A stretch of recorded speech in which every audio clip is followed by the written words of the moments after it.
Hello everybody! So hello to Facebook and hello to Instagram. Hello. And we are here today to talk to you about how to decide which website platform to use. So whether you are completely starting from scratch with your website, or whether you have got a website that you're feeling isn't quite doing enough for you or your business, and you think that maybe you need to start again, so you're looking at different website platforms. That is what we are going to help you with today.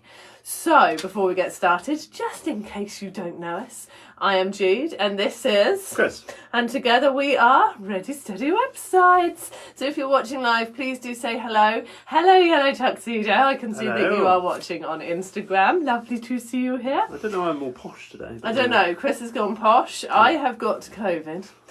So I may start coughing halfway through this, and if I do, I apologise.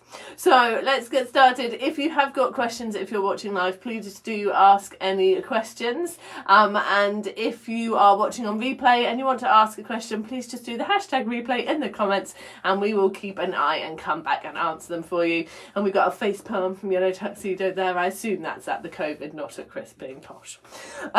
So how do you decide on the right platform to use for your website? Well, first of all, we are going to go through some of the things that you shouldn't do.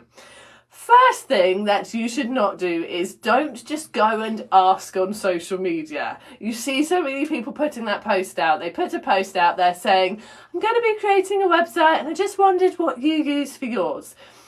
All that is going to happen there is you are going to get a list of all the different website builders that are out there that you probably already knew of, with varying comments on how well it worked for that particular person. But they are not creating your website.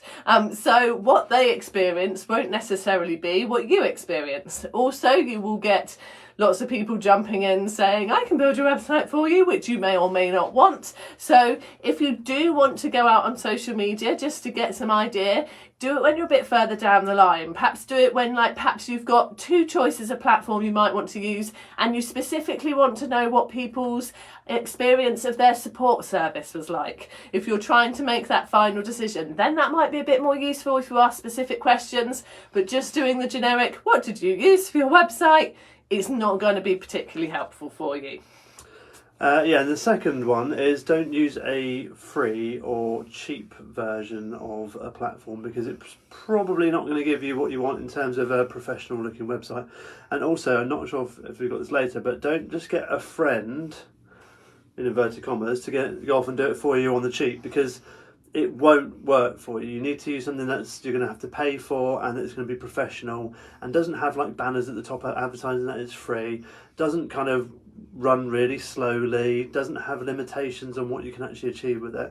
You're going to need to actually do some investment into your website. You're going to need to spend some money in order to get a good return on your investment back. Yeah, so basing your choice purely on the lowest price option is not the way to go. No. And like Chris said, getting that friend to do it for you, it's not just because it might be really cheap. They might do it for you now, but in a year's time, when they've decided they don't do websites anymore, they're too busy to help you, you're going to find yourself a bit stuck. Because it's just a favour, they probably don't want to carry on giving you free stuff. So Yeah, exactly. don't go there. And then the third thing, the way not to choose the platform, is don't go completely the other way as well. So what some people do is they see these big coaches out there going, I use this, I use that, and you need this tech as well, and oh, these guys are great, and they're affiliates probably for all of these, which is absolutely fine to be an affiliate. But if this coach doesn't actually have any experience in web or tech, don't just take what they're saying as gospel. Go and still do your research and really choose what you need. Don't just go throwing all the money at the tech if you're that type of person, thinking that that is going to solve your problems. So we've told you what not to do. This is what you should do to help you choose your website platform.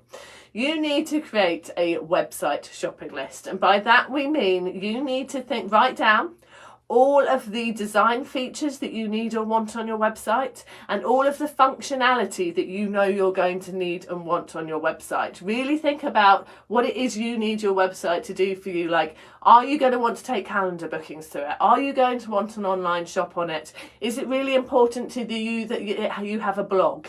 Is there some other platform, a piece of software that you use within your business that you're definitely going to need your website to link up to? Think about all of those things and write them all down, and use that to then go and do your research on the different platforms. And don't make that just a kind of, well, I'm assuming it will do this kind of list. Put down absolutely everything.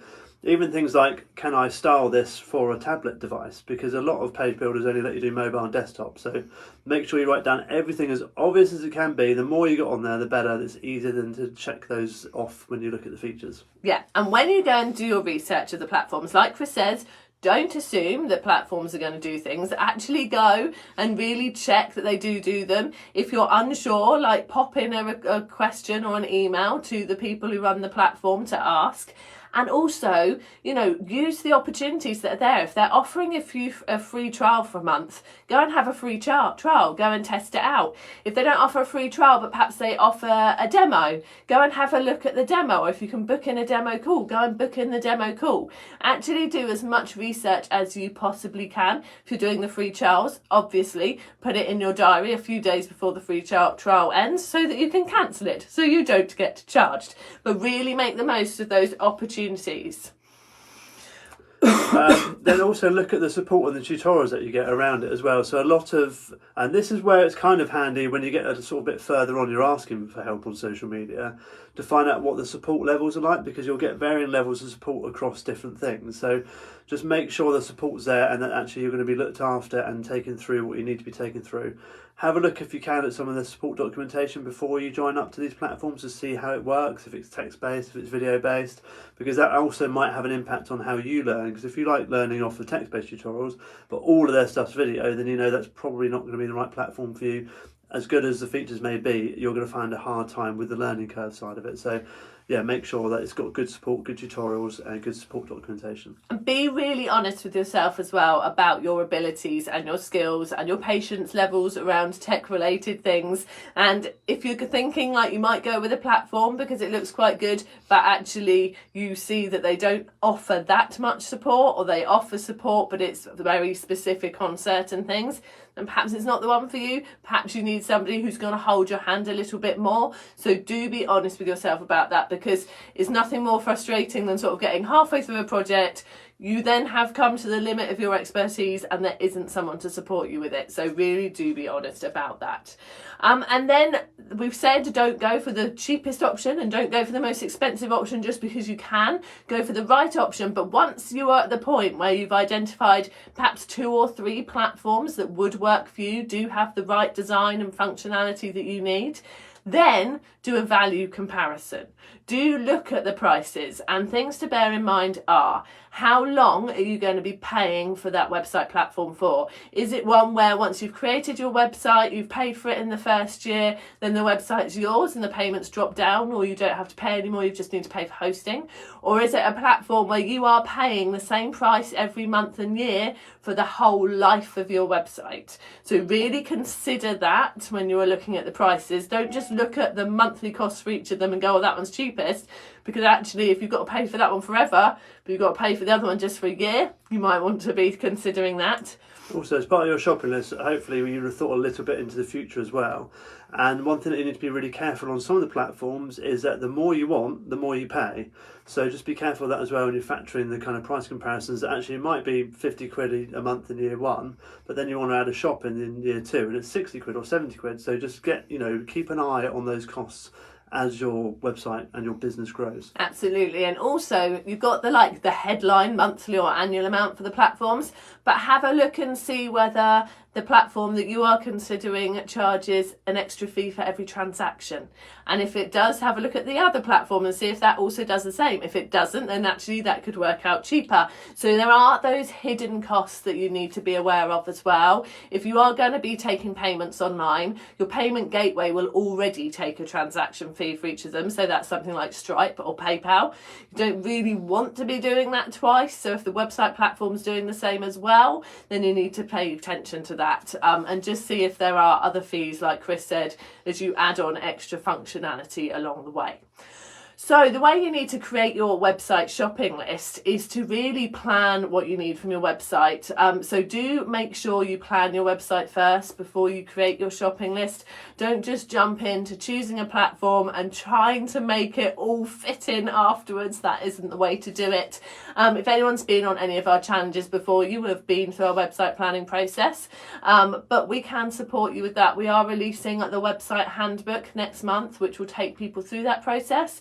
But if you need any guidance or support before then, do give us a shout. Do ask us any questions in the comments or get in touch via our website. And we will be more than happy to help you.